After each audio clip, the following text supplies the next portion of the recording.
Notices that we did get, we're very concerned. How about the reporting culture at the Army?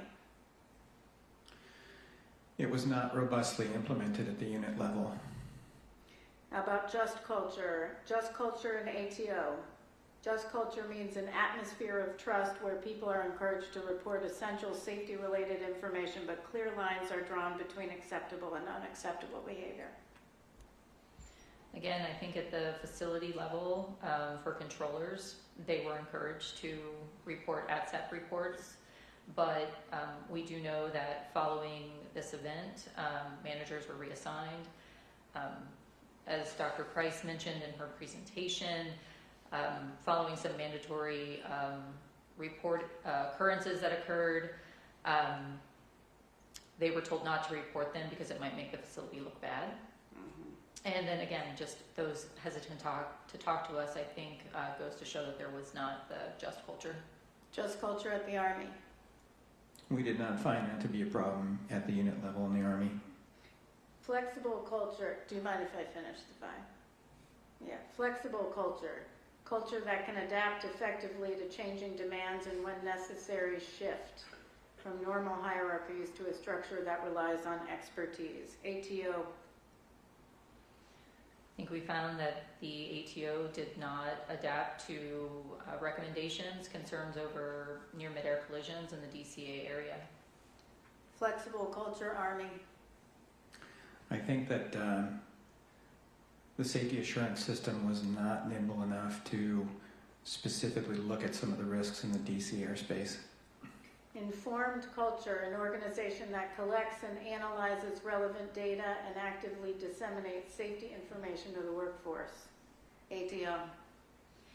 Again, as Dr. Price mentioned with the safety assurance process, we definitely found failures with that.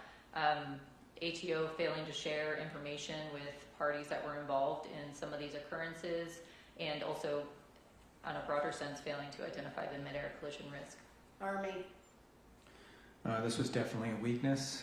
They lacked information about the frequency of near midair collisions between their helicopters and other aircraft in the airspace, and they were unaware of the prevalence of maximum altitude exceedances among their helicopters. And they could have gotten through flight data monitoring. Correct. Informed culture, an organization that collects and did I do that one? Learning culture, an organization capable of learning from its mistakes, analyzing data, and making necessary improvements, ensuring staff understand SMS. ATL. Again, numerous times, the helicopter working group brought recommendations to the ATO, which were not acted upon, and those were ignored. We also had external compliance verification findings over multiple years that the ATO did not learn from. Army. I think they might have if they had been aware, but I think because they were not aware of these risks, they did not learn about them. Thank you. Member Graham. Thank you. I want to talk a little bit about the FAA SMS. Just amazing. I think we found that there were some serious issues with their SMS, and we'll talk about those now, but it's the height of hypocrisy when a regulator expects operators it regulates to follow prescribed SMS regulations to the detail, but can't seem to come even remotely close to following its own, in this case their own SMS. Let's start with safety risk management, which is the second pillar of an SMS. What did the SRM, safety risk management, entail at ATO? The ATO did have safety risk management policies in place that we did find on several occasions. It was followed, particularly at the facility. Following the GAO noise study, there was a SRMP that was conducted in March of 2023, which revised some of the altitudes along the helicopter routes. However, we did also find that SRM wasn't typically used in response to issues identified through that were identified through the safety assurance process. So they weren't doing them very often, were they? It appeared to be dependent upon the issue. hit or miss. Yeah, I've been part of one of those processes in my prior life. So, and let's talk about safety assurance. When safety assurance activities identify deficiencies, what actions should be taken according to the ATO's SMS? I can take that. Okay, thank you. Safety risk management and safety assurance are considered sort of complementary activities. So safety assurance is really just monitoring safety performance indicators to ensure that the safety risk management is working as intended. So it would be sort of a feedback then if the safety assurance identifies performance that doesn't match the SRM, that it would feed back into the safety risk management process to reevaluate whether there was maybe hazards or risks that weren't properly assessed or controlled. Didn't seem like that was happening very often. Yeah. Finally, let's talk about the fourth pillar at SMS, and I could talk about all the pillars, but we don't have enough time today. Safety promotion. What was that supposed to entail at the ATO? So safety promotion would be focused on SMS training for personnel, disseminating safety lessons learned, and these actions would all foster a safety culture at the ATO. We definitely saw some issues there, didn't we? We did. We learned in the hearing that Mr. Fuller stated that there was no SMS training for ATO personnel. It was the expectation that management at the facility would have access to the manual and therefore be familiar with SMS because of that. That's at the foundation. Every employee is the safety officer. They need to be trained on what their responsibilities are and their roles are. I don't get it. I know this is asking your opinion, but objectively, in our review of ATO's safety culture, did we find any evidence that it was a positive safety culture without actual or fear of retribution for employees who voluntarily reported safety concerns?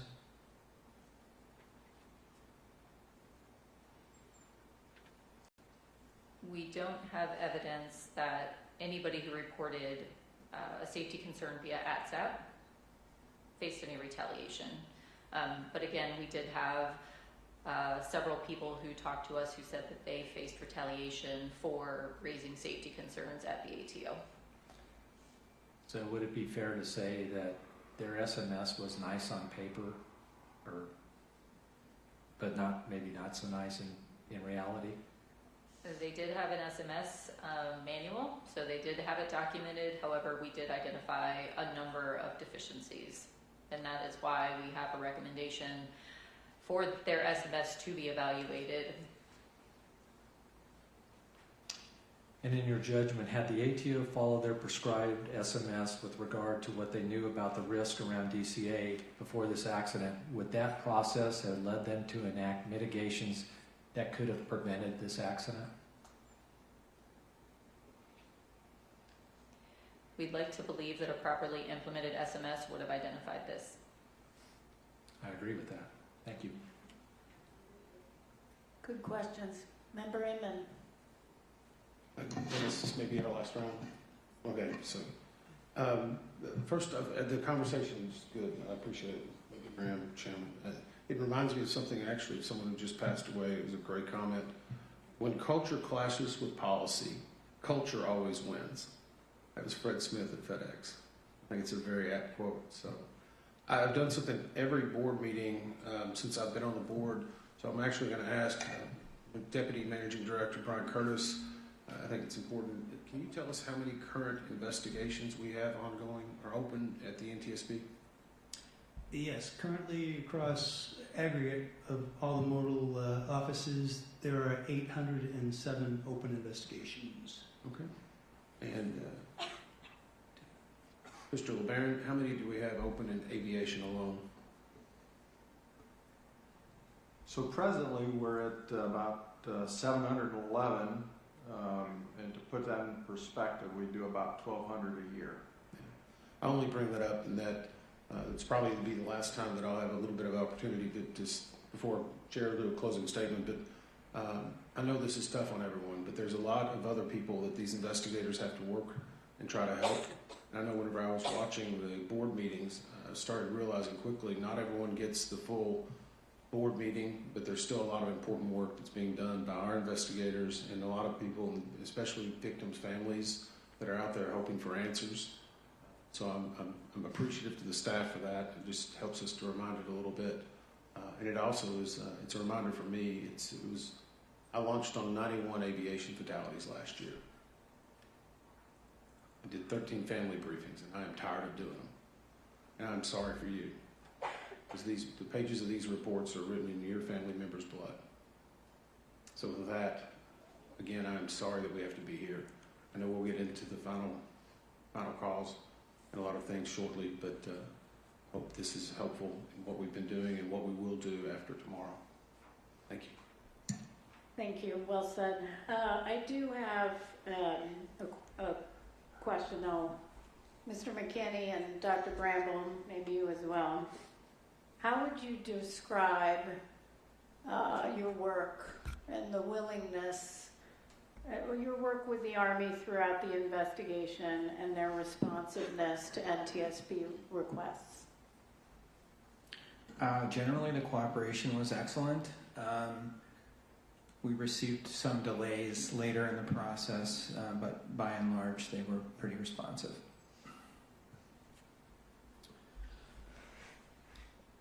The Army was excellent and responsive to work with, especially through the brigade. We had no problems getting the information we requested, and they rapidly provided us assets such as aircraft to do flight tests. So it was a good experience, good working relationship with the Army at the TAB level. Mr. Banning, would you agree? Yes, absolutely. Yeah, I see Colonel Easter and Colonel Yeager, I believe, in the audience, and then we also worked with Colonel Parker. I thought it was an excellent working relationship. They provided us what we needed. I do want to thank Secretary Driscoll. We speak often. He was very responsive when we needed assistance, and I really appreciate that. Mr. Soper, maybe others who might want to, well, let's start with Bryce. Mr. Banning, how would you describe your work with the FAA throughout the investigation and their responsiveness to NTSB requests made of the ATO? I think we are grateful for the FAA's role. We're grateful they did provide us a tremendous amount of data. We're grateful for their cooperation. However, there were some struggles that have already been stated. It is difficult when conducting an investigation to be told what is within the scope of your investigation. So them telling us what is in and out of scope. Yeah, that was problematic. But we do appreciate their role, and they did provide us a tremendous amount of data. Absolutely, we appreciate their role. However, there were a lot of data and information challenges and concerns on retaliation and everything else. I will say I think it's very interesting that for all the data we requested and much of what we did not receive, you received a phone call on Friday, or emails from FAA asking, 2 different emails I believe, did we have everything we needed and did we get all of our data requests answered on Friday.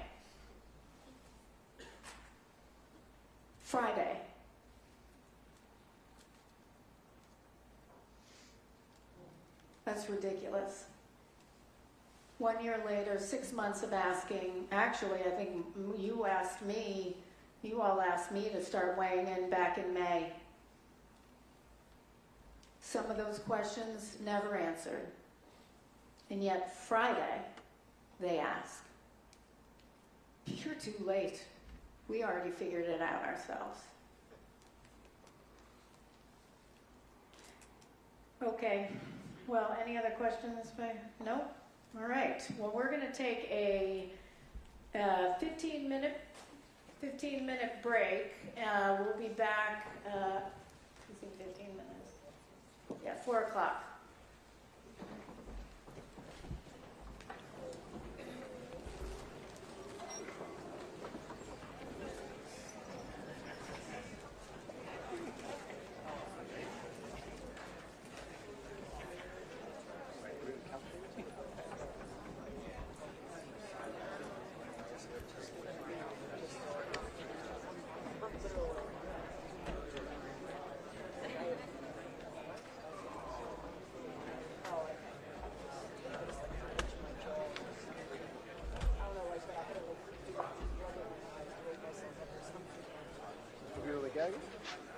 Huh? Another gag? No, no, no. I'm the booth photographer for this session.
But if we read the material and you have questions about it, we're available.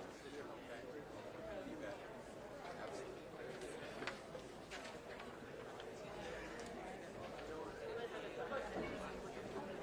Okay.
like this is the conclusion, no?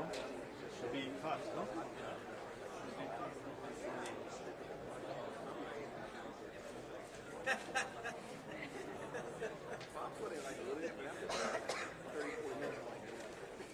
Yeah, that's how I feel about it. Okay.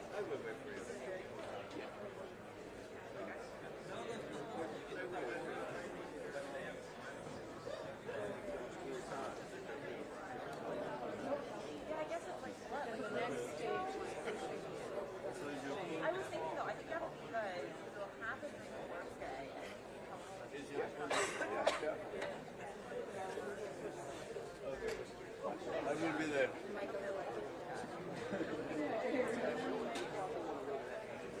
Yes, that's right. I love it.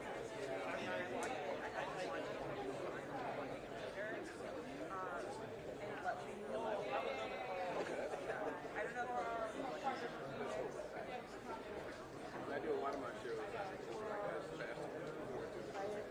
It's like it's still easy to watch. More time to watch.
All right. We are back in session.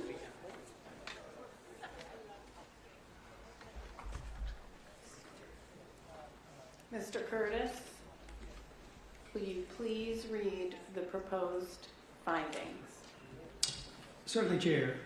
As a result of the investigation, staff proposes the following 71 new findings. Number 1, the pilots of Flight 5342 were certificated and qualified in accordance with federal regulations.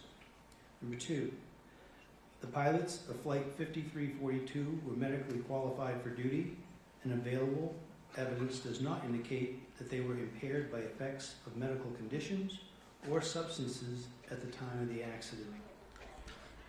Number 3, review of the Flight 5342 pilot's time since waking and sleep opportunities in the days before the accident indicated that the pilots were unlikely to have been experiencing fatigue.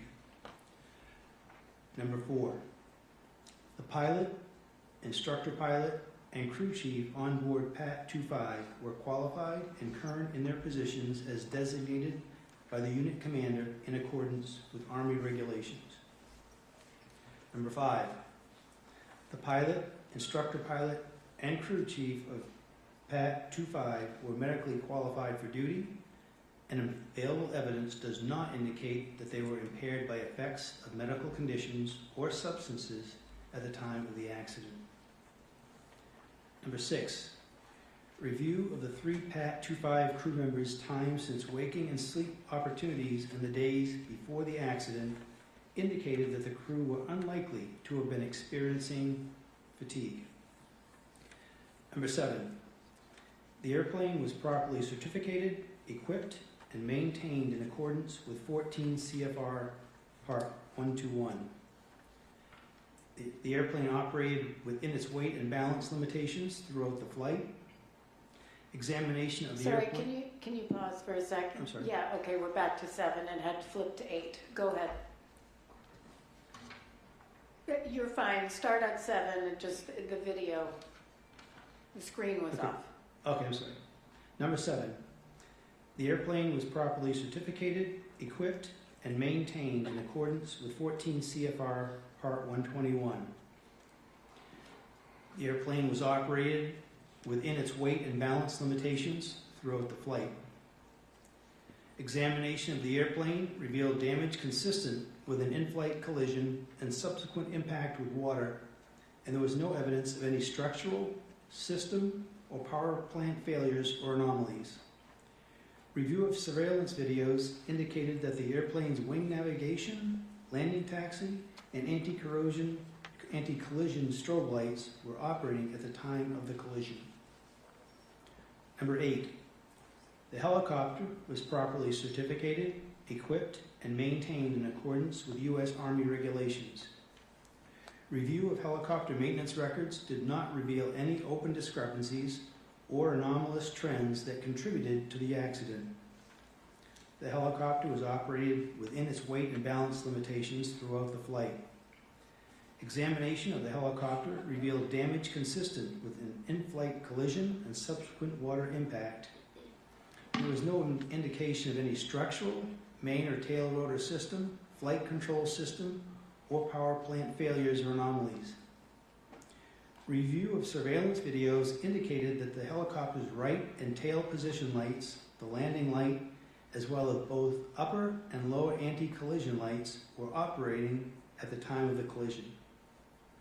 Number 9, the operations supervisor and 4 controllers who were working in the Ronald Reagan Washington National Airport Air Traffic Control Tower cab at the time of the accident were properly certified, qualified in accordance with federal regulations and facility directives, and current. Number 10, although the Ronald Reagan Washington National Airport Air Traffic Control Tower facility was not staffed to its target level at the time of the accident, the number of staff in the tower at the time of the accident was adequate and in accordance with Federal Aviation Administration directives. Number 11, the decision to combine the helicopter control and local control positions was not the result of insufficient staffing, and personnel were available to staff the helicopter control and local control positions separately had the operations supervisor chosen to do so. Number 12, the local control controller, assistant local controller, and operations supervisor were medically qualified for duty, and available evidence does not indicate that they were impaired by effects of medical conditions at the time of the accident. Number 13, review of the local control and assistant local control controllers and operations supervisors' time since waking and sleep opportunities in the days before the accident indicated that the controllers, including the OS, were unlikely to have been experiencing fatigue. Number 14, visual meteorological conditions prevailed in the area at the time of the accident. A review of observations recorded throughout the night of the accident revealed no evidence of any local atmospheric pressure anomalies that would have impacted barometric altimeter readings. Number 15, keeping the helicopter control and local control positions continuously combined on the night of the accident increased the local controller's workload and negatively impacted his performance and situation awareness. Number 16, had the helicopter and local control positions been staffed separately, PAT 25 might have received a more timely and effective traffic advisory. Number 17, due to extended time on position at the time of the collision, the operations supervisor was likely experiencing reduced alertness and vigilance, which decreased his awareness of the operational environment and reduced his ability to proactively assess the risks posed by the traffic and environmental conditions at the time of the accident. Number 18, the lack of mandatory relief periods for supervisory air traffic control personnel is contrary to human factors research that shows clear performance deterioration in situations of prolonged time on task. Number 19, although the local controller provided an initial traffic advisory to the crew of PAT 25 in accordance with Federal Aviation Administration Order 7110.65, he did not provide a corresponding advisory to the crew of Flight 5342 regarding PAT 25's location and intention, which could have increased situation awareness for the crew of Flight 5342. Number 20, if the LC controller had issued a standard safety alert to the flight crews of either aircraft as prescribed in FAA Order 7110.65, providing the conflicting aircraft's position and positive control instructions, they could have taken immediate action to avert the impending collision. Number 21, initial and recurrent scenario-based training in threat and error management would help controllers identify and mitigate risks and strengthen situational awareness. I'll read that again. 21. Initial and recurrent scenario-based training in threat and error management would help controllers identify and mitigate risks and strengthen situation awareness. Number 22. A risk assessment or decision-making tool would likely have benefited the accident OS in identifying and mitigating the operational risk factors that were present on the night of the accident. Number 23. Due to degraded radio reception, the crew of PAT 25 did not receive salient information regarding Flight 5342's circling approach to runway 33. Number 24. The PAT 25 IP did not positively identify Flight 5342 at the time of the initial traffic advisory, despite his statement that he had the traffic in sight and his request for visual separation. Number 25. With several other targets located directly in front of the helicopter represented by points of light with no other features by which to identify aircraft type, and without additional position information from the controller, the IP likely identified the wrong target. Number 26. Interference that obscured the controller's circling to call, the microphone keying that blocked the PAT 25 crew from receiving the instruction to pass behind, ambiguous visual cues, and the lack of an integrated traffic awareness and alerting system likely reinforced the PAT 25 crew's expectation bias that the airplane was among the traffic approaching runway 1 and did not pose a conflict. Number 27.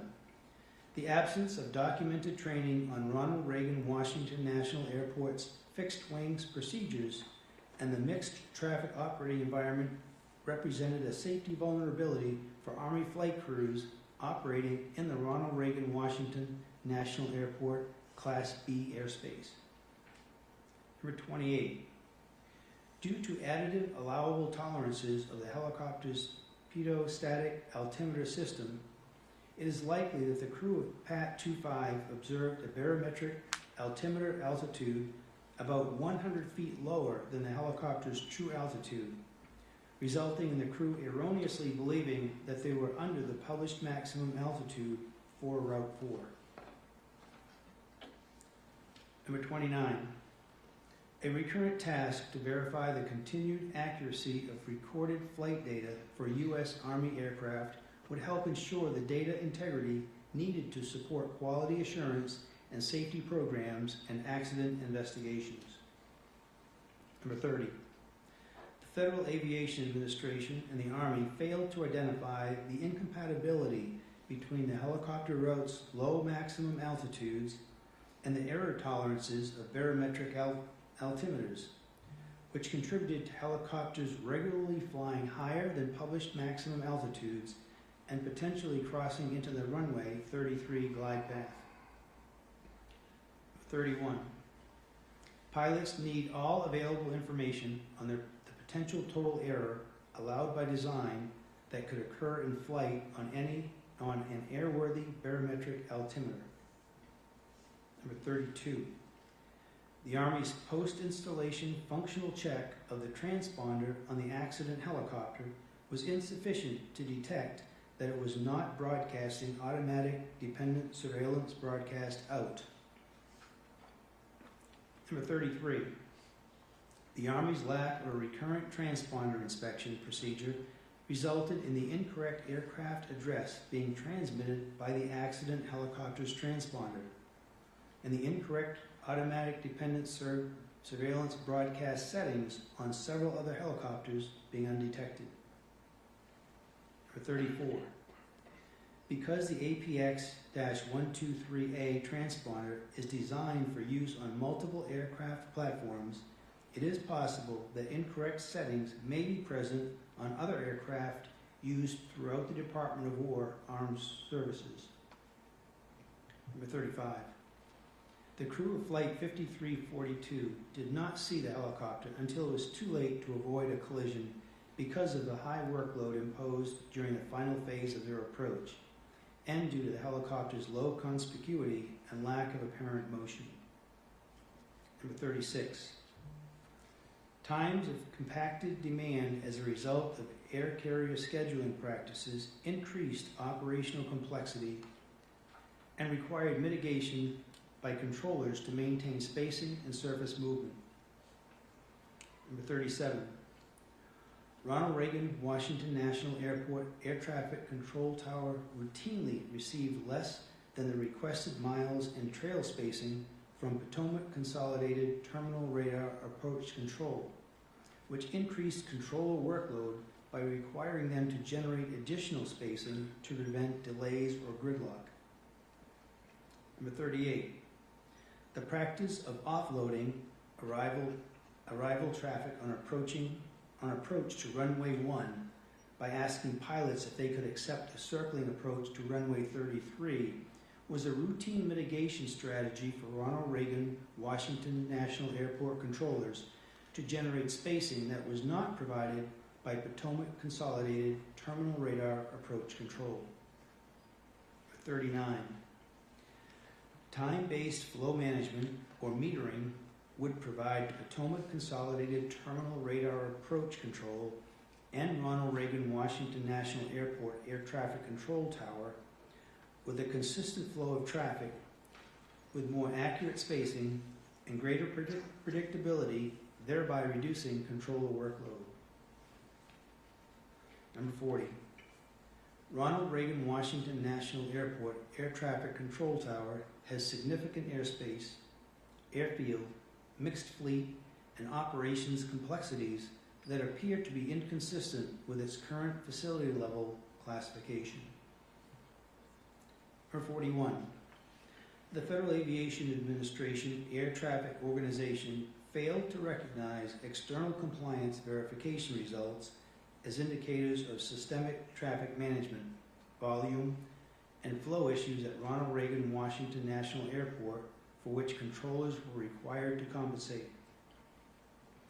Number 42.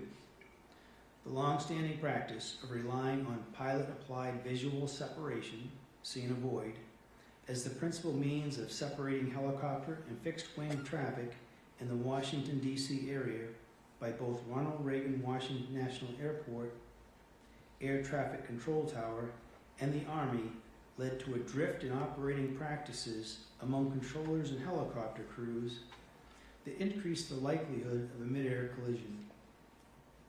Number 43.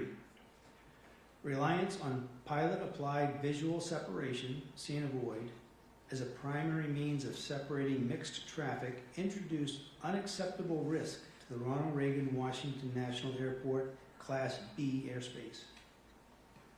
Number 44. Ronald Reagan Washington National Airport Air Traffic Control Tower's procedure of maintaining a discrete helicopter frequency when the local and helicopter control positions were combined decreased overall situation awareness for pilots operating in the area. Number 45. Providing controllers with additional salient cues regarding the perceived severity of a potential conflict would reduce controller cognitive load and would likely improve reaction time to the most critical conflict alerts. Number 46. There was no evidence that the local control controller, assistant local control controller, or operations supervisor were under the influence of alcohol or prohibited drugs at the time of the accident.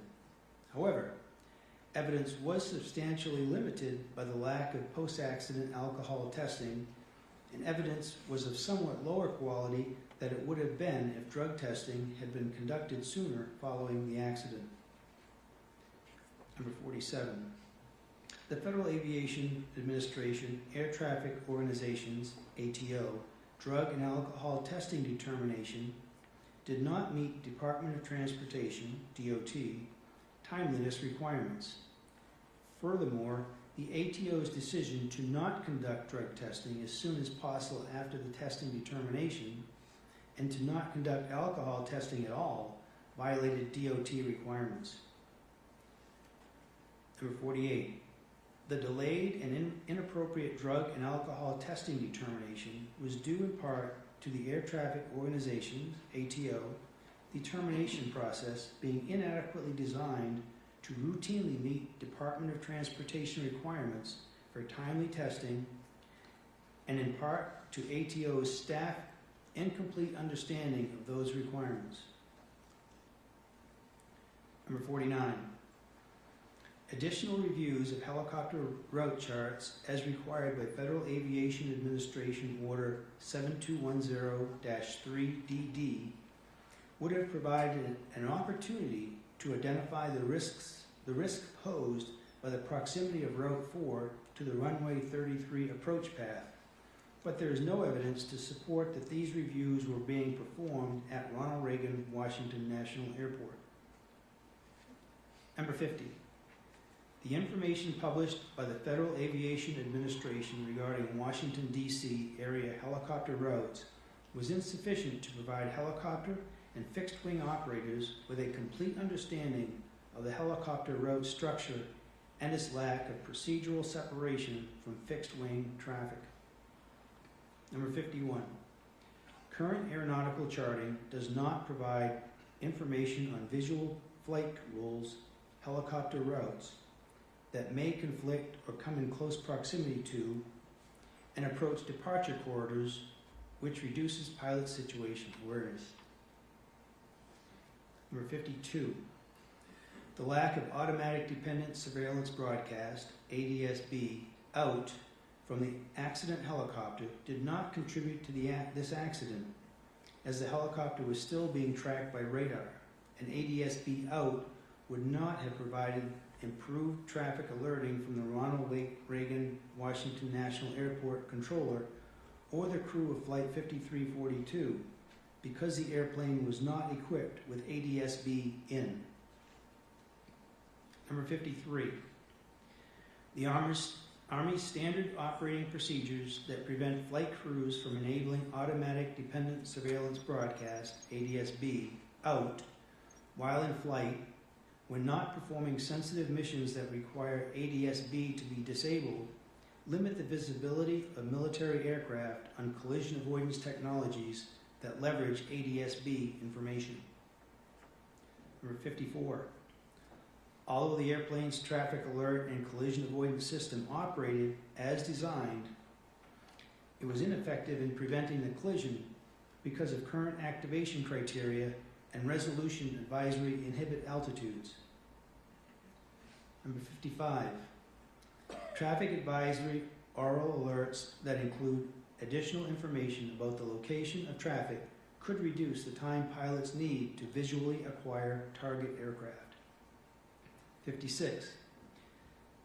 Had the airplane been equipped with an airborne collision avoidance system that used automatic dependent surveillance broadcast in information to show directional traffic symbols, the crew of Flight 5342 would have received enhanced information about the risk posed by the helicopter, which could have enabled them to take earlier action to avert the collision.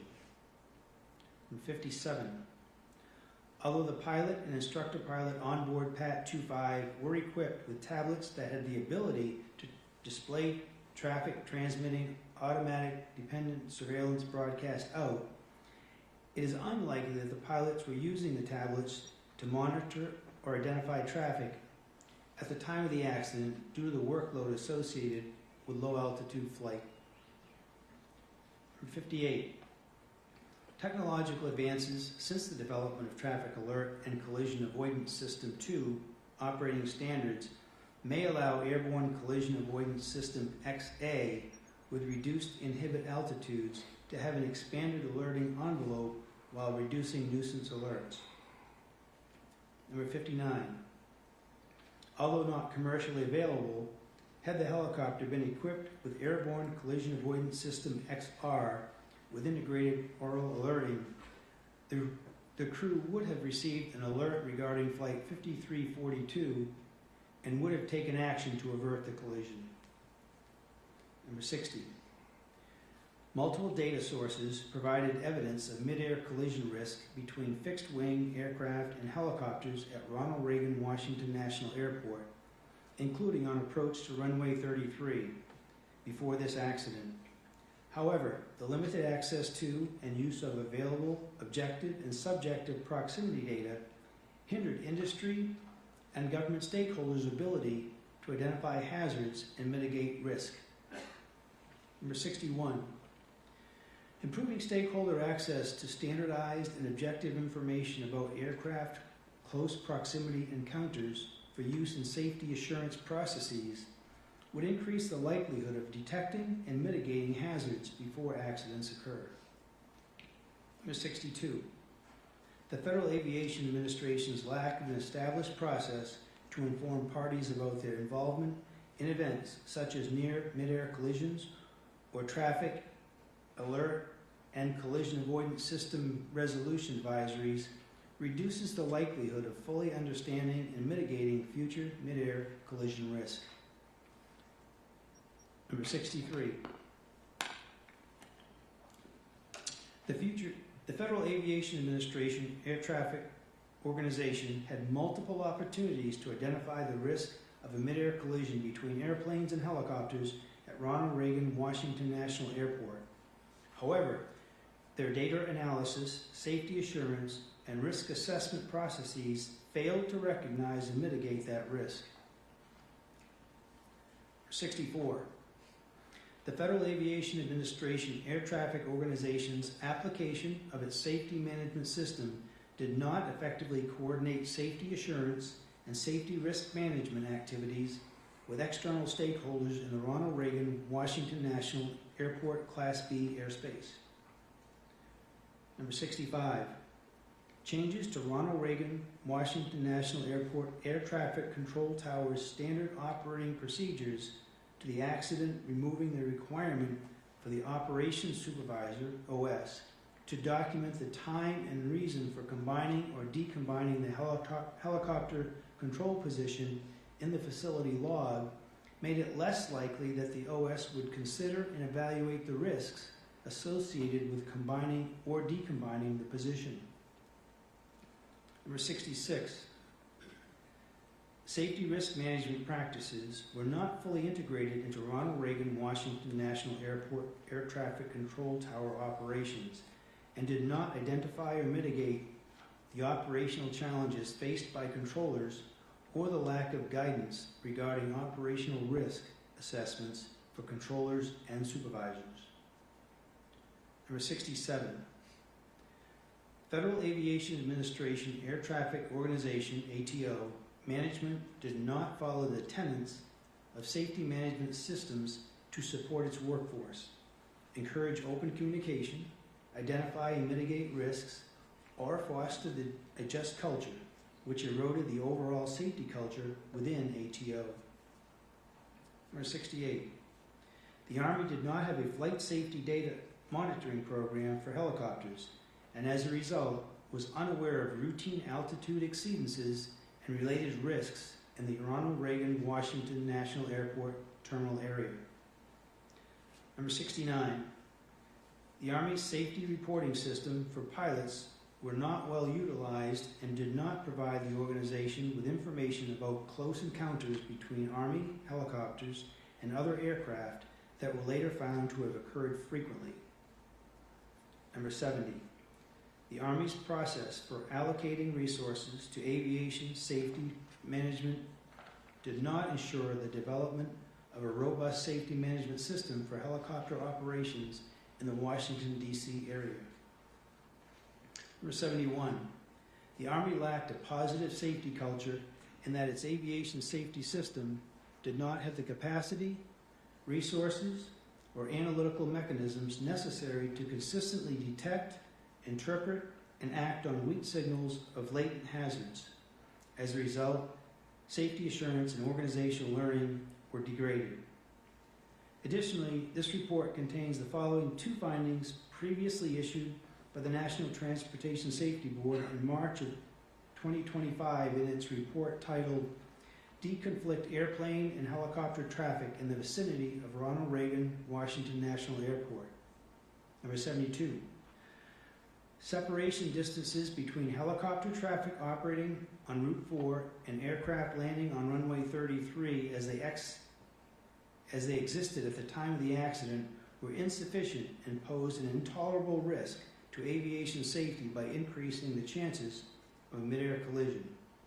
And number 73. When Route 4 operations are prohibited as recommended in Safety Recommendation A-25-1, it is critical for public safety helicopter operations to have an alternative route for operating in and around Washington, D.C. without increasing controller workload. Chair. That was a lot.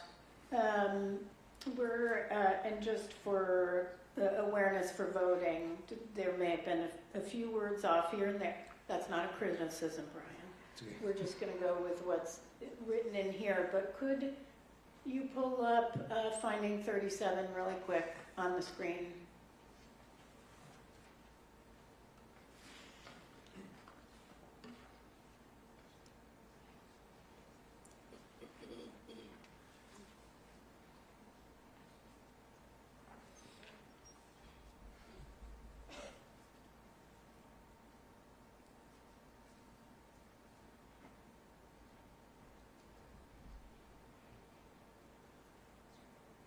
Okay, we're good. We just need to check something. Thank you. Okay. I know we have a number of amendments to the findings as proposed. And typically, before we get to new findings and consideration of any new findings, we go through any amendments to the existing findings as proposed. So the first one I have from Member Graham is finding 17. I'm just going in order of number. Yes, that's correct, and I can ask the team to pull up Amendment 3. That way everybody in the audience can see this, or online.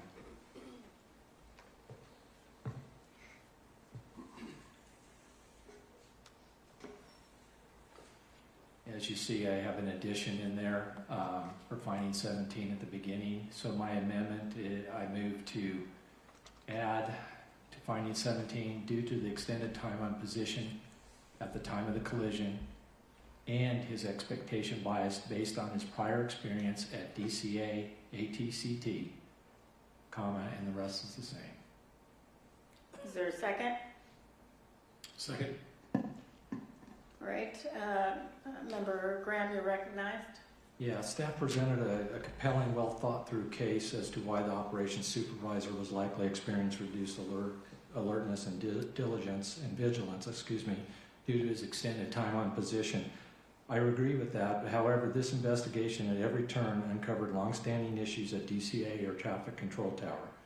We've heard countless times now about the make it work mentality that penetrated seemingly every facet of the workforce, and how the workforce in the tower had begun to accept unsafe conditions or near misses as routine and part of the job. Given this culture in the tower and at the time of the accident, I believe the operations supervisor also had expectation bias given his prior experience at DCA as a controller that things would work themselves out. In his post-accident interview, for example, he recalled there was only one helicopter on the frequency at the time when in reality there were 5. This statement indicated that the operations supervisor was not aware of the actual helicopter traffic volume or that the local controller was being overwhelmed. Because of this, I believe this finding must incorporate that the supervisor's expectation bias also led to his reduced alertness and loss of situational awareness. Thank you. Member Inman, anything? I don't have any questions. Okay.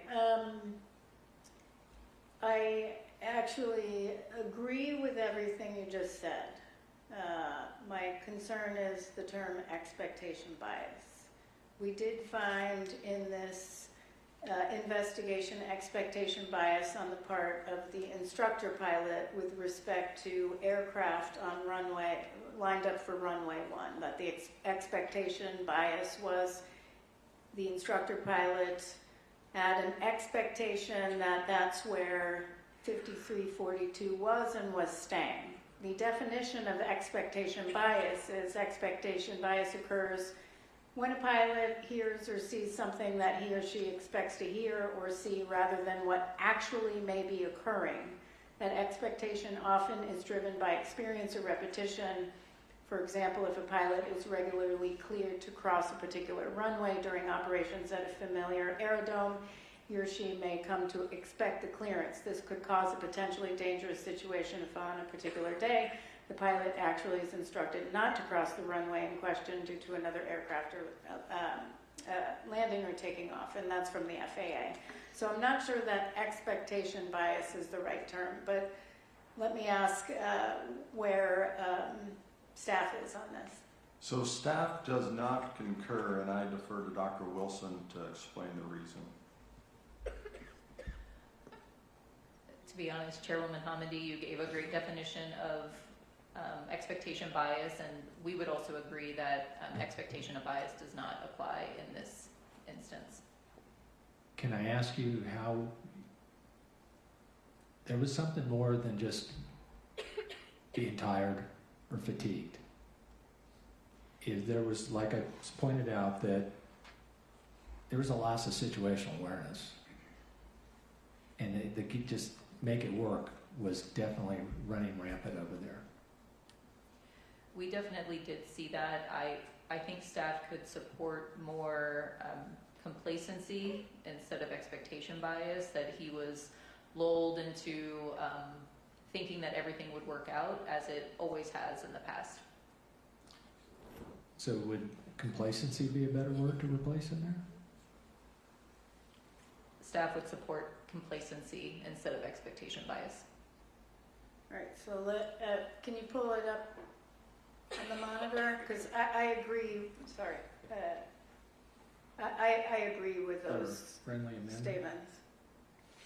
Yeah, I'll offer a friendly amendment, but I also don't want to cut off Member Inman because it looked like you wanted to add something to the discussion. Yeah, I think my only question would be, we gave staff this yesterday before 5 p.m., and if they're going to raise issues, it would have been nice to, before we walked in to have this discussion, to at least have those issues, because we were courteous enough to try to provide them. So that's my only frustration. Well, I mean, if we're going to go there, and we can go there, staff has been working night and day on this report. And Member Graham, we'll get back to your amendment in a second. But at any time, you could have provided the amendments. What you did is give it to them at 5 p.m. I said we are a safety agency. We are a safety agency, and I prohibit communications between board member and staff from 7 p.m. to 7 a.m. Why? So that they can get sleep. What you did combined was slap 35 amendments or so on them at 5 p.m. Guess what? They were working till 10 or 11 p.m. So actually, I would like your commitment that in the future, much like the House and Senate does, that we agree that all amendments will be provided to staff 3 business days before the board meeting. Would you commit to that? I would commit to that. Excuse me, are you okay with me talking? I provided them at 3:30. Here's the problem. I know. staff continuously made amendments throughout the week. We didn't get the report, our recommendation, our staff responses, until late Tuesday, less than a week. So You submitted the amendments that you already gave to staff a week ago that they already responded to objecting to. So you resubmitted them at whatever, 3:30. You all had, I don't know, what, 2 hours to go through any of that? It's not right. 3 days in advance. and Do what I have that happens when we have commitment? amendments right here? This is part of it too, if we have an amendment. That's fine, and we can talk about it openly, but it's not 30 of them last minute. We'll let Norman. Now, I would go back to, I think if we need to revise the board order, we can certainly do that internally. But So I would do say, you commit hang on to a second, giving I would please like to answer. Your request to us was to submit them by 5. That was your request to us. We Yes. didn't set that deadline or that time, and that's the reason why we tried to, and we just saw an amendment from you about an hour ago. That amendment was because we just found out that FAA changed the individual office about hours ago. Okay.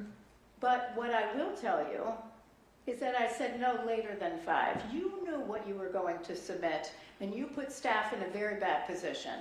They got no sleep last night. We are a safety agency. We can do better. So do you commit to submitting amendments in the future 3 days beforehand? I will commit to having a discussion with the board about our You procedures. won't commit it. Okay, good to know. So let's go back to finding 17.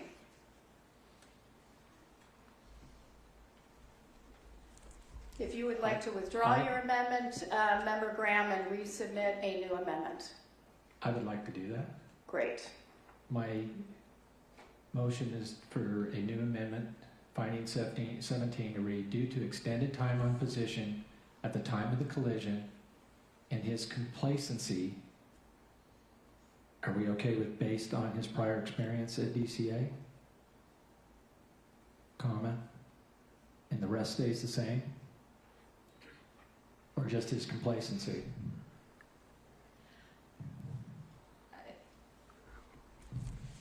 Putting me on the spot, having to think on the fly. Yeah, I'm here too, on the spot. So yes, I mean, he would get complacent based on his experience being there, but I also think that it's, we have more of the poor safety culture, the prioritizing moving traffic over safety. So I think it might be a little bit more than just his prior experience. I would be more comfortable with just putting complacency. Okay. So I would like to amend my amendment to add after time of collision and his complacency, comma, the rest all remains the same. That is my motion. I second. All right. Any further comments? Great. Council will call the roll and tally. Okay, board. If in favor of amending finding 17, say aye. If opposed, say nay. Member Graham? Aye. Member Inman? Aye. Chair Homendy? Aye. All right, chair majority is in favor. Great. And moving to finding 20. Finding 20, amendment 4, please, if you would pull that up. My motion is I move to amend finding 20 after the positive control instructions, comma, to add the crew of either aircraft striking they. So the crew of either aircraft could have taken immediate action to avert the impending collision. That's my motion. Second. Staff? Staff concurs. Agreed. Council, tally the vote, or Okay, board. call the roll, tally the vote. Yes, chair. This is a vote in favor of amending finding 20. Member Graham? Aye. Member Inman? Aye. Chair Homendy? Aye. The majority is in favor, chair. Great. Amendment 5, if you can pull that up, finding 23. So I moved to amend finding 23 to strike the word salient and add certain. That's my amendment. Staff? Staff does not concur. Staff believes that the word salient is the correct word here because it would have indicated to the crew that something was off nominal or not normal about this airplane's approach path. Yep. I don't totally agree with that because they did receive the 3-3. And we can argue with that all night, but I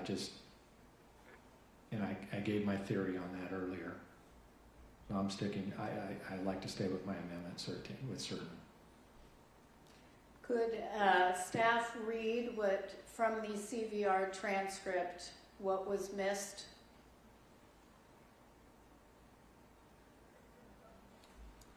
I'm sorry, I don't have this transcript in front of me, but it was, I believe it was CRJ in the vicinity of Wilson Bridge at 1,200 feet, circling to runway 33. And it was, what was missed was circling. So it came across as CRJ 33. Or 233, depending on what the partial word sounded like. So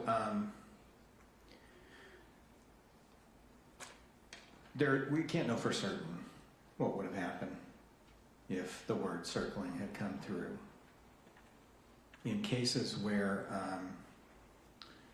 a person, an operator, needs to recognize that something's out of the ordinary and deserves special attention, the more salient a cue is that draws that attention, the better.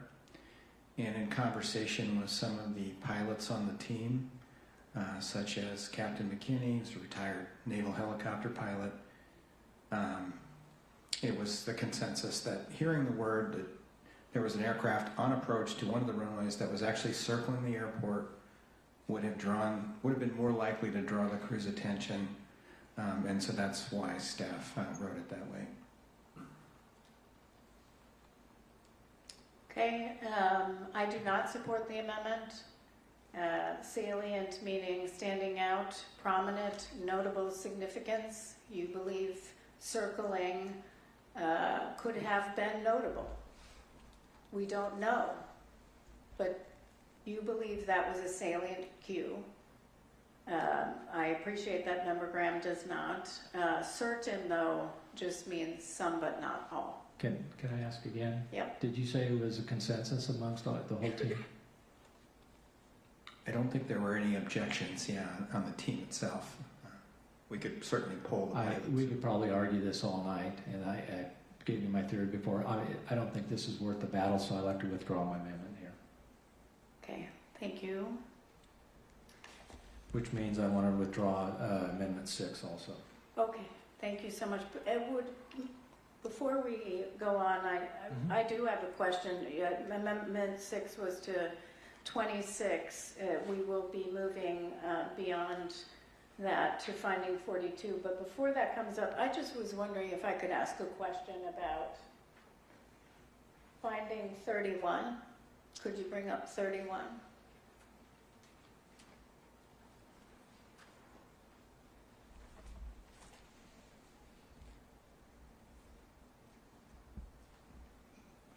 And this is just a question maybe for Mr. Shahoon, and just in reading it, the term allowed by design, instrument error, so the tolerance stack there was, the allowable tolerance was instrument error, position error, and an adjustment for temperature. Is that all allowed by design? That's correct. Okay, great. Moving forward. Just wanted to confirm that. Moving to Amendment 7, finding 42. Member Graham, you're recognized. Yeah. So I move to amend 42 to read, after Washington, D.C., area by Ronald Reagan Washington Airport, Air Traffic Control Tower, the Army, and other helicopter operators led on from there. So striking the both and the addition after Army.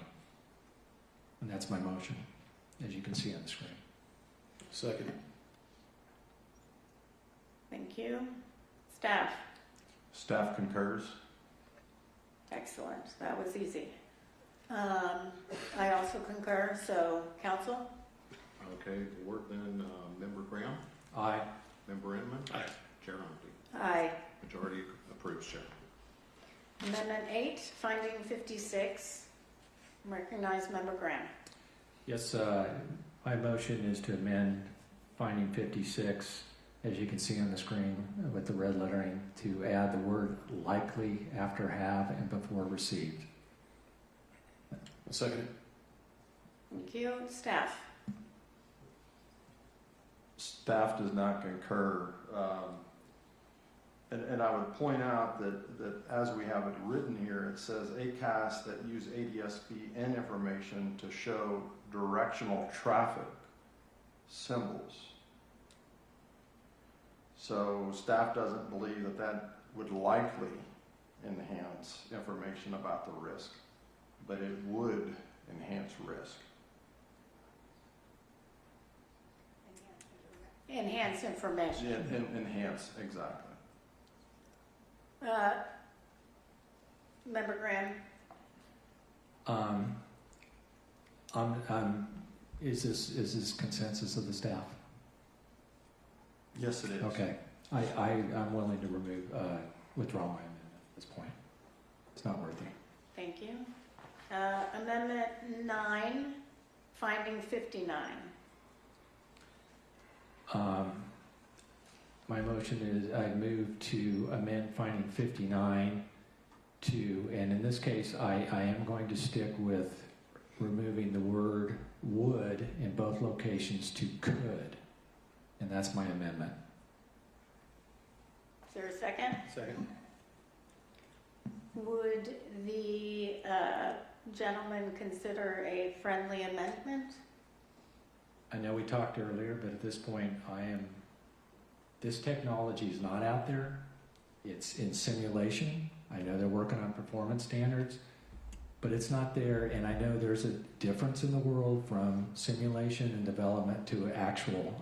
I worked for an aircraft manufacturer, actually 2 of them, for a lot of my career. And things don't always work out the way you want them to, or you think they theoretically will. So I'm going to stick with could on both. Thank you. Staff? So we're about halfway there. Staff believes that the first one, the would, because we did show that in simulation, that should remain. However, we agree with you on the second one to make it a could. I understand that, but I'm still sticking with could on the front one per my explanation. Can I ask staff to talk about the simulation and what you saw in the simulation? Absolutely. We'll defer to Mr. Wagner.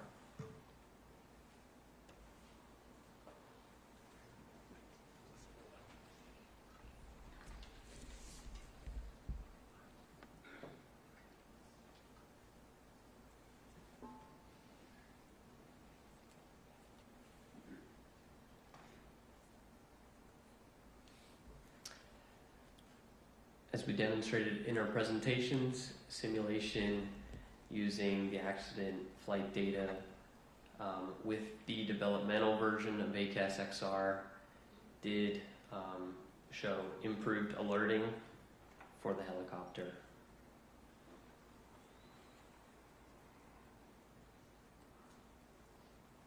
I understand that, and like I said, this is still simulation. We're still somewhat in a theoretical world, and this has been a long time coming, and it's not there yet, so I still think it's a big could, not a would.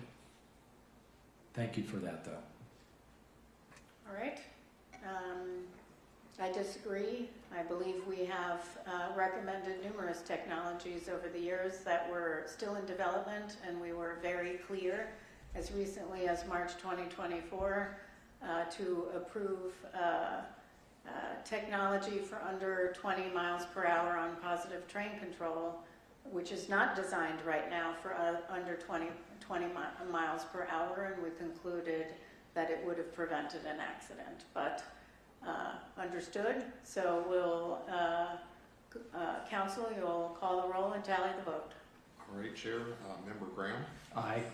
Member Inman? Aye. And Chair Hamady? No. All right, Chair, majority is in favor. Thank you. We're going to pull up Amendment 10, Finding 63.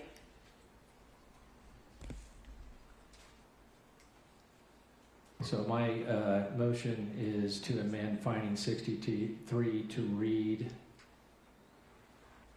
the FAA ATO was made aware of and had multiple opportunities, and the rest will remain the same. So the add was made aware of, comma, and. There a second? Second. Staff? Staff concurs. Well, I mean, do you want to talk about it? Pretty obvious. Yeah. I also support the amendment. Tom? All right, Member Graham? Aye. Member Inman? Aye. Chair Hamady? Aye. Majority is in favor, Chair. Amendment 11, Finding 71.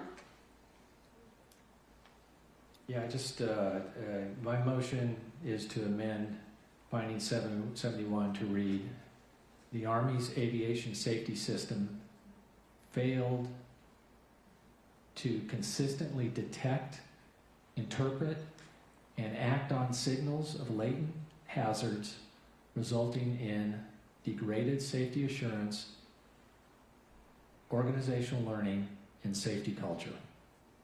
That's my motion. Second? Discussion. Second. We change it again. Second. Oh, I already seconded. We're good. It's time for discussion. Member Graham? It's just cleaning it up a little bit. It's pretty much, I thought it was very wordy to begin with. Okay. I would refer to staff if you want to go further. I can talk more about it. We have no technical objection. I also support the amendment, so we can just go to vote, I think. All right, Member Graham? Aye. Member Inman? Aye. Chair Hamady? Aye. All right, majority in favor. Excellent. Moving on to amendments of new findings. I have two. Yes. I'm sorry for Member everybody here. Graham is Yeah. talking just as much as Mr. Curtis. Yeah. Go ahead. It's not over yet. Amendment 1, please, if you'd pull that up on the screen.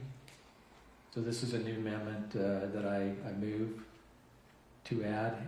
It reads: in the 2 minutes before the accident, when traffic volume was increasing, the assistant local controller should have prioritized surveillance of aircraft in the air in order to assist the local controller, rather than diverting her attention to the lower priority task of documenting helicopter information, which could have been completed when traffic volume and complexity had subsided. That's my motion. Second. Time for discussion. Member Graham. Yeah, as I referenced in my opening statement, there were individual shortcomings that contributed to this accident that need to be pointed out. As stated in the report and earlier in our discussion, the primary duty of the assistant local controller is to maintain surveillance of the local traffic pattern and landing area and alert the local controller of any unusual situations or traffic conflict. These duties and responsibilities are clearly stated in the DCA Air Traffic Control Standard Operating Procedures. The fact is the ALC was completing other tasks in the lead up to and at the time of the accident that should have been a far lower priority. None of the current findings as drafted acknowledge this situation, and I believe this report would be incomplete without a reference to the assistant local controller. We already have multiple findings related to the local controller and the operations supervisor, and this proposed finding as drafted was included in staff's initial report, just not as a finding. I also want to note that finding 16 is currently drafted does acknowledge that had the HC and LC positions been staffed separately, it would have allowed PAT 25 to receive a more timely and effective traffic advisory, because both the local and the assistant local controllers could have had increased ability to recognize the pending collision. However, while I believe that is true, that finding does not in any way reflect that the assistant local controller was not appropriately prioritizing her duties on the night of the accident. Member Inman? Anything? I have no comments. Okay. So I support the amendment as we lay out in our draft report. The assistant local controller, their duties are number one, to alert the local controller of any unusual situation or traffic conflicts. Number two, maintain surveillance of the local traffic pattern and landing area. And number three, assist the local controller with monitoring of aircraft on final. So I support the amendment. Staff? So staff does not concur. Staff would prefer to retain the system-focused finding proposed in finding 16 rather than adding this finding which focuses on an individual's actions.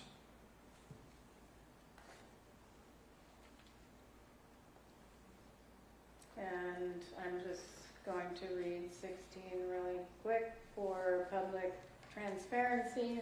That is the one I believe you just read, which was had the helicopter and local control positions been staffed separately, PAT 25 might have received a more timely and effective traffic advisory. But it wasn't, so it's But a it wasn't. finding. Yep. All right. Any other questions? Tom, you're up again. All right, this is adding a finding by Member Graham. Member Graham. Aye. Member Inman. Aye. Chair Hamady. Aye. All in favor. Member Graham, up again. Amendment 2 is my last one for right now. I appreciate everybody's patience that are here. I move to add new finding. The local controller and helicopter controller positions should have been separated at the time of the accident, given traffic volume and complexity. Second. I'll second. Discussion. Yeah.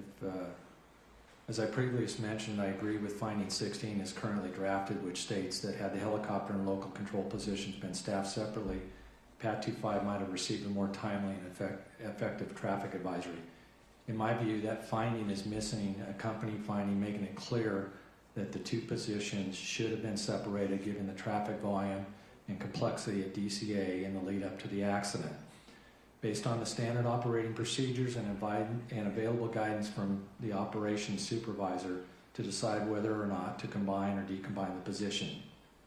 It is abundantly clear to me that the complex mix and volume of traffic that night warranted separating the positions. Additionally, we have heard earlier during our discussion, the tower had enough staff available to staff the positions separately. Given these realities and staff support of this statement in our earlier discussion, I believe the board is in a place with this evidence presented to make the determination that the positions should have been decombined. I support the amendment. Staff? So staff doesn't necessarily disagree with that, but we do think that it's found in finding 15, 16, and 22, and I do have those if it would be helpful for me to read them.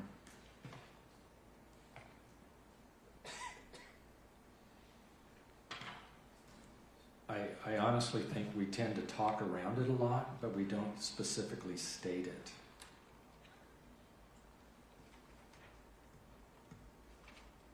And I think it's worth a positive statement as a finding. That's my position. Okay. I agree. I think 15 really focuses on controller workload as a result of the combining of the helicopter control and local control positions. 16 talks about, if it had been staffed separately, PAT 25 might have received a more timely alert. And I know you mentioned another one, but I do think we have to be very clear that they just should have been separated. I tend to agree. The evidence is very evident. Even the controller said he felt overwhelmed at one point, and then it got better, but then 90 seconds before, it was higher than when he thought he was being overwhelmed. Yeah. There's no doubt there's evidence that points to it. All right, Tom. All right, board, on adding a new finding. Member Graham. Aye. Member Inman. Aye. Chair Hammond. Aye. All right, all in favor. All right, Member Graham, you are done with that. All right, moving to Member Inman. Thank you. Your proposed finding, it's just a new finding, not amending finding one. Correct. Okay. Can you pull up, do we have that? Yeah, okay. So my proposal is to, actually new finding, the Metropolitan Washington Airport Authority Crash Fire Rescue, along with all other responding units from various jurisdictions within proximity to the airport, demonstrated exceptional readiness and coordination, arriving on the water within approximately 4 minutes of the accident. This response time reflects a model operational capability and contributed positively to incident management efforts. Second. Member Inman, you're recognized. I point back to, it's so often that we have to talk about the faults of people and things that are being done. And I think back, this is actually the 44th anniversary, it was a few weeks ago, an Air Florida crash that occurred on January 13th in 1982, when 70 people perished. And unfortunately, we're back here again 44 years later. But during that investigation, we found that the Metropolitan Washington Airport Authority and other responders did not have a cohesive system. They did not coordinate. In fact, our firefighters were not even notified until 3 minutes after the crash occurred. And so whenever there is a positive contribution, we should at least acknowledge that at least the airport authority and other responders had worked hard in the event that this happened. Well, unfortunately, there were no survivors. The likelihood of a recovery was much greater based on their immediate action. They rushed into the ice to try to save people.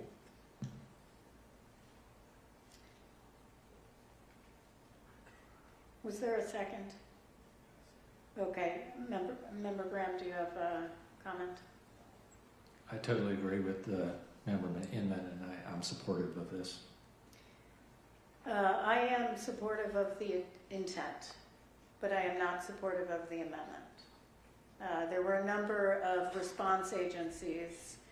When the NTSB, and I will refer to WMATA in the L'Enfant Plaza smoke accident, East Palestine, DuPont, we are aware very early that there are major issues, which is why we form an emergency response group to look at the emergency response and take lessons learned. That's our mandate, lessons learned, and turn those into lives saved. So we did delve deeply on emergency response in many accident investigations, including those I referenced. Highways, a recent one we investigated looked at emergency response because they had some questions early on, but it turned out that it was timely inadequate. And so what we put in reports over and over again is emergency response was timely and adequate. I will say for this one, not only did we have Metropolitan Washington Airports Authority, which did a wonderful job, but it was the DC fire chief who was the incident commander because they have jurisdiction over the river to the Virginia shoreline, and certainly they brought in, and the DC fire chief brought in the National Capital Region Incident Magnet Team to manage and coordinate unified command. And while there was a 4 minutes from the crash phone that rang from the tower to a boat on the water, which is admirable, I have concerns about issuing a finding when we did not. We have zero evidence of looking at that in our docket. We are an evidence-based organization.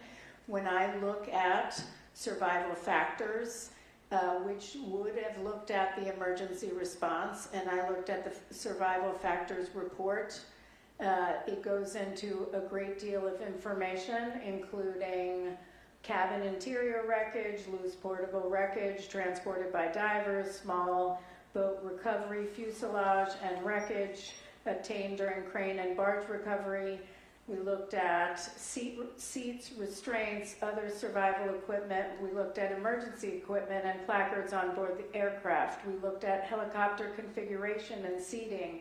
We looked at the helmets to see is there any lessons that we could have learned there. We did not, however, we did document an overview of the report, and we gave an emergency response summary and noted applicable regulations to how to conduct emergency response, but we did not evaluate the emergency response. And so the only analysis that was actually conducted by that group was really focused on survivability and whether it was survivable, which it was not. There is no analysis. And so when we adopt a finding, we need to have evidence to support that finding. There wasn't an analysis. There wasn't a fact-finding portion of the investigation with respect particular to incident command, unified command, or emergency response. In this case, it's not drafted in a way that meets the high standards of our organization, crash/fire/rescue, and then we go into demonstrated exceptional readiness and coordination. We don't know that. We did not evaluate that, and while their work is heroic, truly heroic, again, we are evidence and fact-based, and we do not have that evidence in our docket. And so when we say things like this response time reflects a model operational capability, we have not evaluated whether it's a model. We have no factual evidence to look at any other model across the United States and compare it to. So I do not support the amendment. Staff? Thank you, Chair. I've waffled on this, and I fully appreciate the intent, and I think every one of us that were down at the airport that night and that week appreciates everything that the first responders had done. And so I had asked staff, go back, look to see what we can support. And in all reality, we had put something together to try to come back and say, hey, here's something we can support. But when I looked at the chair's opening presentation, and I was here counting, there's 29 different organizations that were present. And we can't support that. You know, we didn't look at the response for all of them. So I don't concur, or staff doesn't concur. And again, it's not that we don't think they did a fantastic job. We've got to go back to what we did indeed investigate for our findings. And in this case, we didn't look at the first responders as a whole.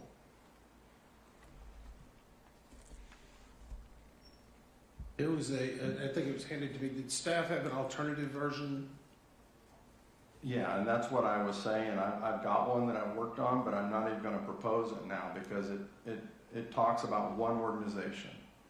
There were 29 different organizations.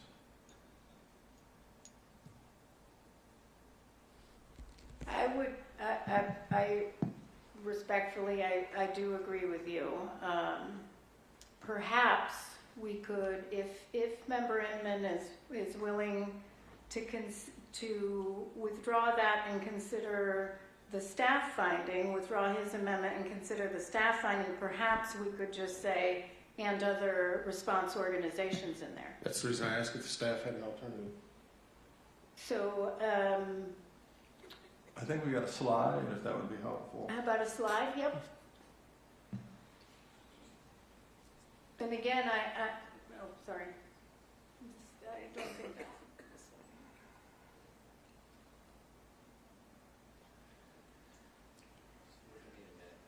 one. Okay. While he's doing it, would you like me to read it?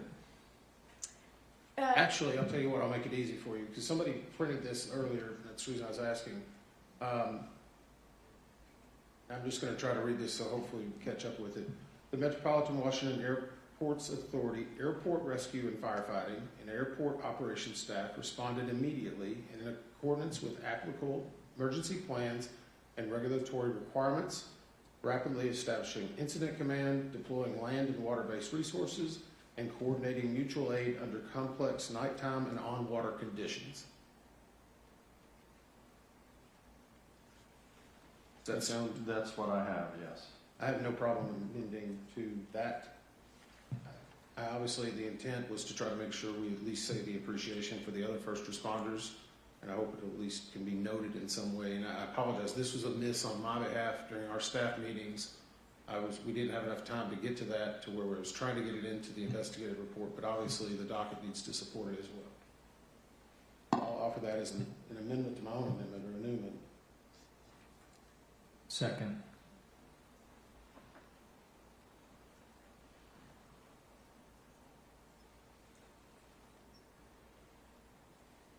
Can you give me 2 seconds? Or what, you gonna put it up? Yeah.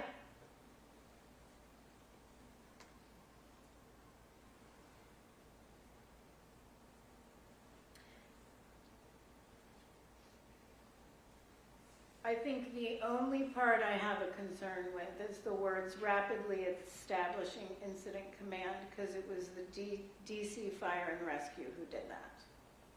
So would you consider striking that and leaving the rest? Because DC Fire didn't do the other things. So if we add them. I would tend to disagree, and the reason I say I tend to disagree is that MWA had an incident command trailer on runway 33 that night. They established their own incident command. That may not be the unified incident command. It's not unified command. I checked with our I checked with our director of special operations this morning on who established incident command immediately afterwards. They had an incident command trailer. They did not establish incident command. DC Fire and Rescue was also immediately there and established incident command, and it was transferred to unified command the next morning. Okay. Okay. What I'm saying is that would be inaccurate to say that MWA rapidly. If you'd like to strike it, we can. Oh, okay, got it. I said okay. Oh, I don't know if you're getting used to that. We'll say okay. So. No, I didn't know if you were just saying I heard you. Yeah, okay. So let's pull this back up. I'll repropose it for the third time. The Metropolitan Washington Airports Authority, airport rescue and firefighting and airports operations staff responded immediately in accordance with applicable emergency plans and regulatory requirements, deploying land and water-based resources and coordinating mutual aid under complex nighttime and on-water conditions. Second. I'm seconding it. Okay. Okay. Anything else? Okay, Tom. All right. Vote in favor of the new finding. Member Graham. Aye. Member Inman. Aye. Chair Hominy. Aye. All in favor. Excellent. Member Inman, you're recognized. Amendment, proposed additional finding. Number 2. The accident could have been prevented if the instructor pilot had ended the NVG proficiency flight at numerous points due to pilot performance and meteorological conditions while on NVGs. Second. Okay, staff? Thank you. Staff does not concur. We could have said this about a number of things. I mean, we could have said if the helicopter would have never taken off, the accident would not have happened. In addition, the instructor pilot did not consider the pilot's performances poor enough to discontinue the flight. And in reality, a check ride is a training opportunity, and even if it's unsuccessful, that's not a reason to discontinue the flight.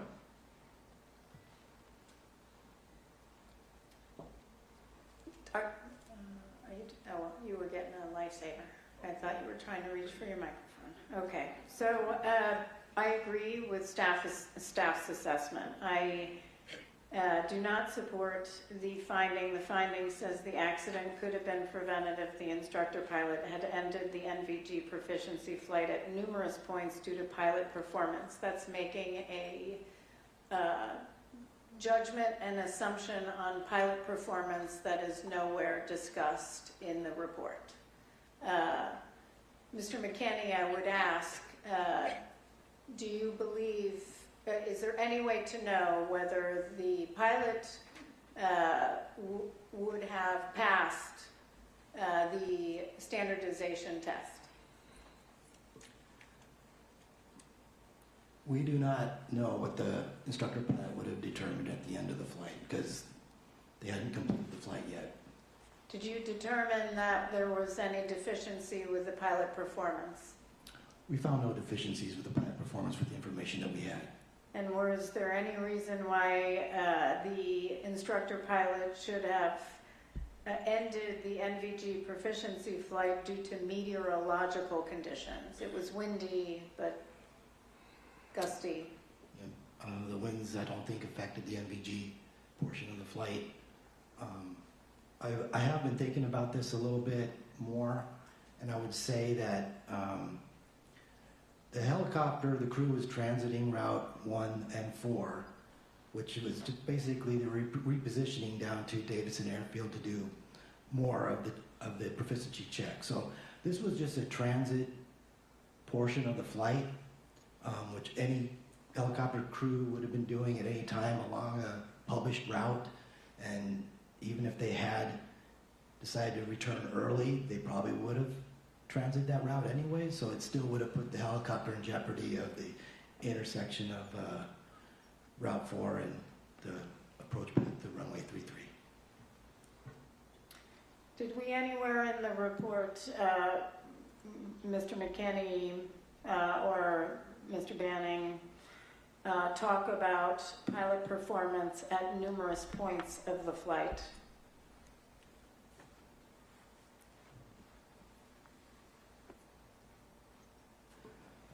I don't recall that we even had anything on that. We did not. So this would be a finding with no backup information in the report. And frankly, would put staff in the position of making it up, I guess, because that was not your assessment. Would Member Inman consider withdrawing this? I actually will, but on a different argument, I guess, because the CVR itself reveals, and we talked about this earlier, a missed turn, failed landing, 27 different instances of wind buffeting and things like that. But actually hearing your latest reasoning, had they even called it off, they still would have had to transition back to Fort Belvoir.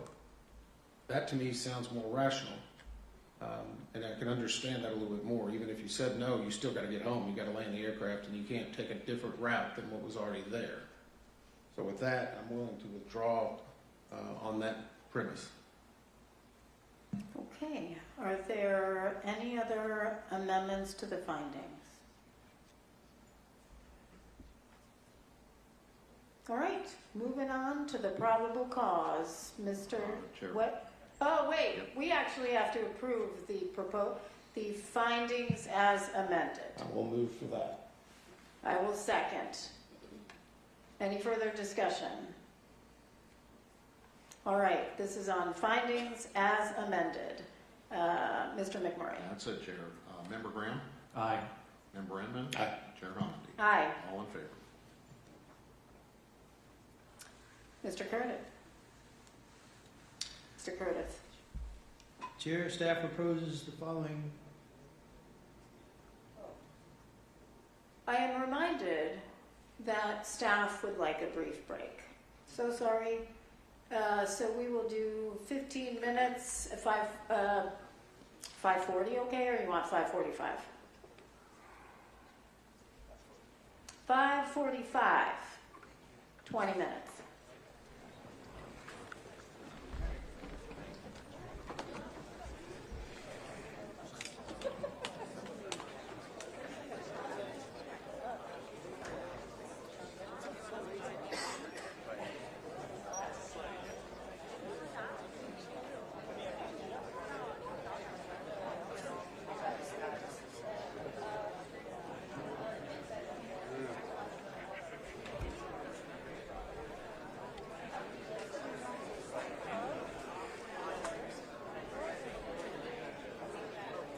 everything still open?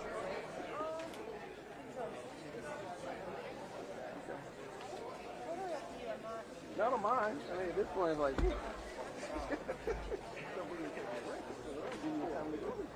be done. They should be done in the next 45 minutes. 7:30. Yeah. That's right there, you so you don't come back till 6 o'clock. Yeah. Well, it could be 6:30. How long? Yeah. Well, no, they got to do a gag around. Oh, the gag. Last time I was here, they canceled the gag. Yeah. What? They cancel it? No. Last time I did one of these events, they canceled the gag. I don't know about tonight. Tonight, the gag was still up. But she,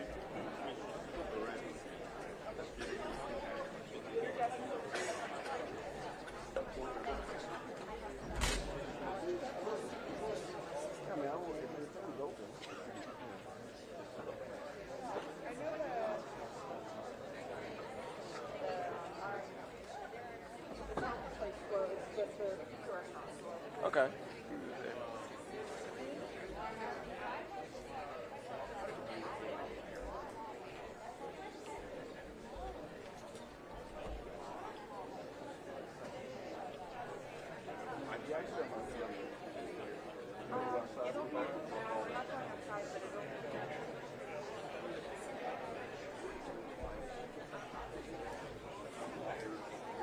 It's all out of glass.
down there.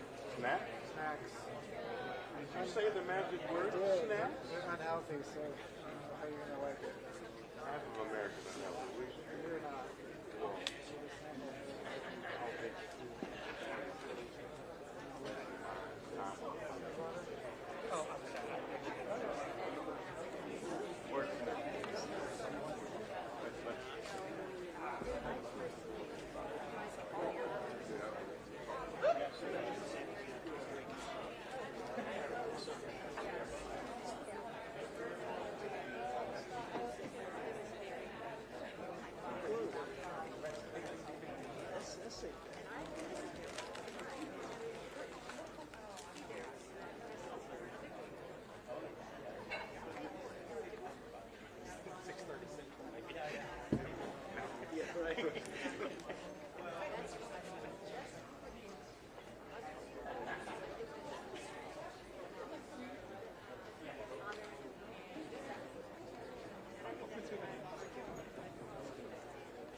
Can I call them stop? Okay, listen.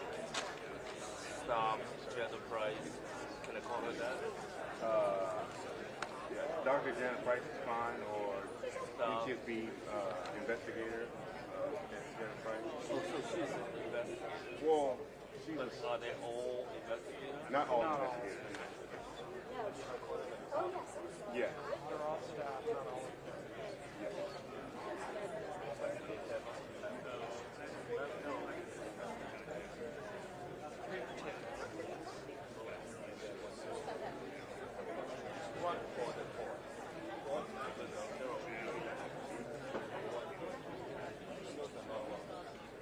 Correct.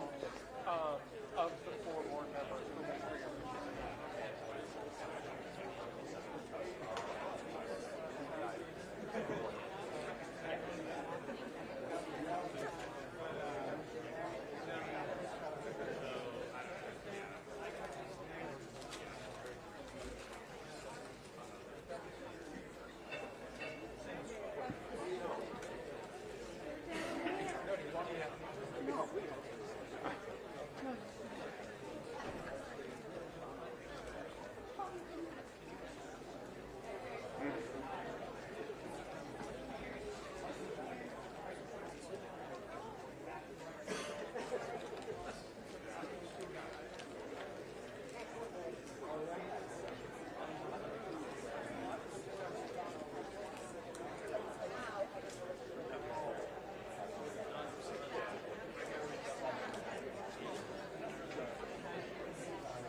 Unfortunately, yes.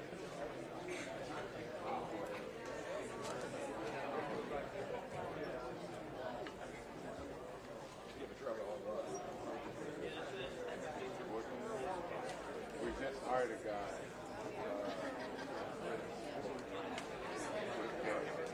We just hired him last year. This month marks 1 year. I got some help.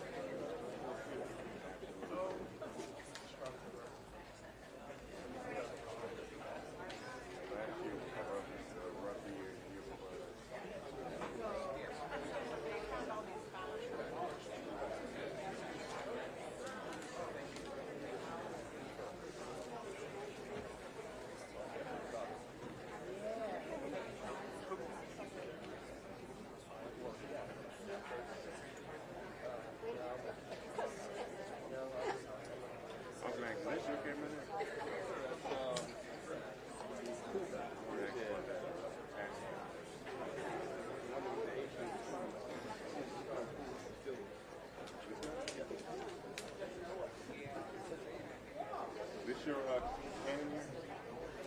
Yep. How does the cash cam out? Yeah, but not the What's that? Oh, with the hot shoes? Yeah. You know the can has this mahal too, and Cash has that chapter as well, but that the system is working. So I have to. Okay. Interesting.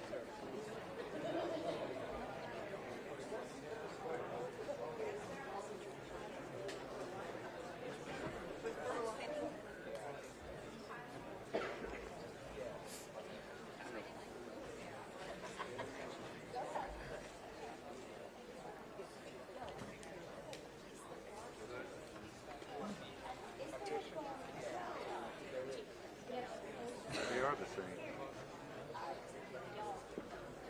Are you saying like the hot shoes? Is it specific to that can?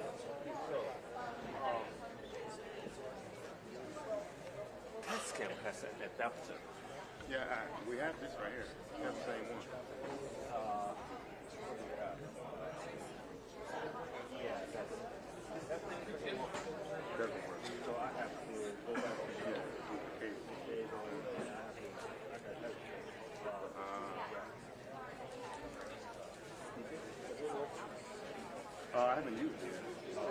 haven't had a need to use it. So apparently, still gonna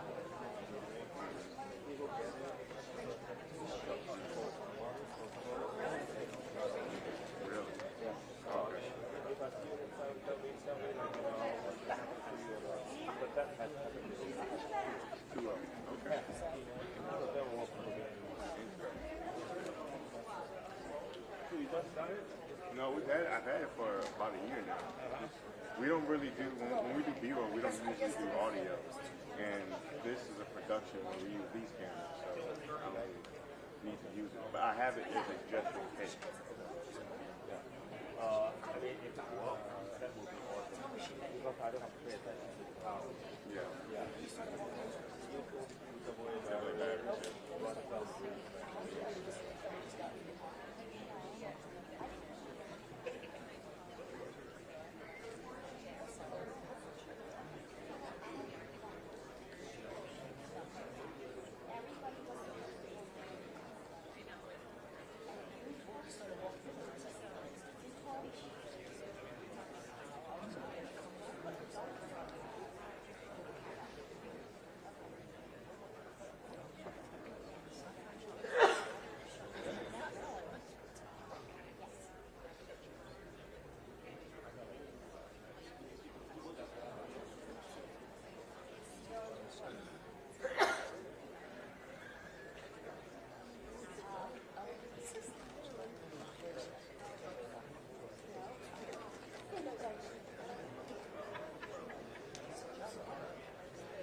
Okay, we are back.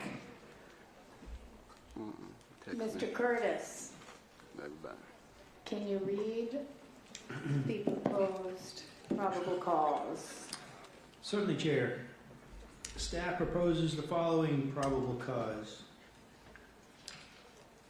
The NTSB determines that the probable cause of this accident was the placement of a helicopter route in close proximity to a runway approach path with no procedural mitigations to separate helicopter and fixed-wing traffic. The FAA's inadequate evaluation and review of data that indicated the risk of a midair collision in that area, and their failure to act on recommendations to mitigate that risk.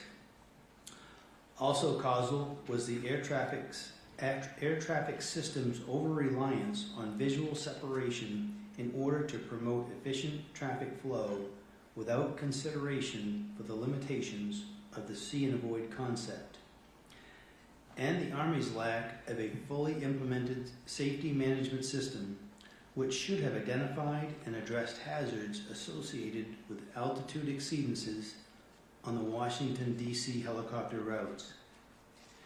These systemic failures allowed for a midair collision after the helicopter crew was unable to apply visual separation due to their misidentification of the location of the airplane. Contributing factors include the limitations of the traffic awareness and collision alerting systems on both aircraft, which precluded effective alerting of the impending collision to the flight crews, the high workload of the controllers due to the combination of the local and helicopter control positions, and the absence of effective data sharing and analysis among the FAA, aircraft operators, and other relevant organizations. Chair. Thank you. Well, we all had some changes. So I'm going to recognize Member Graham. Thank you, Chair, and I appreciate staff and the individual members of working individually with me on this. I move to amend the probable cause to read, and I'm not even going to read, well, I guess you got a red line in there. That's pretty good. I'm just going to read the whole thing because I can't read through those red lines right now.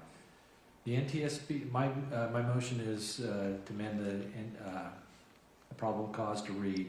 The NTSB determines that the probable cause of this accident was the FAA's placement of a helicopter route in close proximity to a runway approach path, their failure to regularly review and evaluate helicopter routes and available data, and their failure to act on recommendations to mitigate the risk of a midair collision near Ronald Reagan Washington National Airport, as well as the air traffic system's over-reliance on visual separation in order to promote efficient traffic flow without consideration for the limitations of the see and avoid concept. Also causal was the lack of effective pilot-applied visual separation by the helicopter crew, which resulted in a midair collision. Additional causal factors were the tower team's loss of situational awareness and degraded performance due to a high workload of the combined helicopter and local control positions and the absence of a risk assessment process to identify and mitigate real-time operational risk factors, which resulted in misprioritization of duties, inadequate traffic advisories, and the lack of safety alerts to both flight crews. Also causal was the Army's failure to ensure pilots were aware of the effects of air tolerances on barometric altimeters in their helicopters, which resulted in the crew flying above the maximum published helicopter route altitude. Contributing factors include the limitations of the traffic awareness and collision alerting systems on both aircraft, which precluded effective alerting of the impending collision to the flight crews, an unsustainable airport arrival rate, increasing traffic volume with a changing fleet mix, and airline scheduling practices at DCA, which regularly strain the DCA ATCT workforce and degraded safety over time. the Army's lack of a fully implemented safety management system, which should have identified and addressed hazards associated with altitude exceedances on the Washington, D.C. helicopter routes. The FAA's